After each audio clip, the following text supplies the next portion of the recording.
સમાચારમાં આગળ વધીએ તો અમદાવાદના ચંડોળામાં અત્યાર સુધી બાંગ્લાદેશી ઘૂસણખોરો સામે કાર્યવાહી કરવામાં આવી છે, પરંતુ હવે આગામી સમયમાં ચંડોળા અને આસપાસના વિસ્તારમાં સ્થાનિકોએ કરેલા દબાણો પણ હટાવવામાં આવશે। પ્રથમ ફેઝમાં 4000 જેટલા દબાણો દૂર કરાયા અને તેના કાટમાળને દૂર કરવાની કાર્યવાહી ચાલુ છે, ત્યારે આગામી સમયમાં સ્થાનિકો સામે દબાણ હટાવવાની ઝુંબેશ હાથ ધરવામાં આવશે।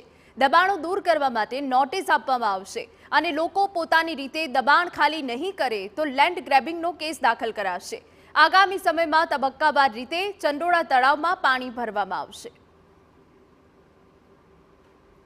તો આપણે અલગ અલગ વિભાગો જે છે એ નોટિસ પણ આપશે અને છતાંય પણ જો કોઈ નહીં માને તો એવા કિસ્સામાં મહેસૂલ વિભાગ દ્વારા લેન્ડ ગ્રેબિંગ કાયદા હેઠળ દબાણ દૂર કરવાની કામગીરી પણ કરવામાં આવશે।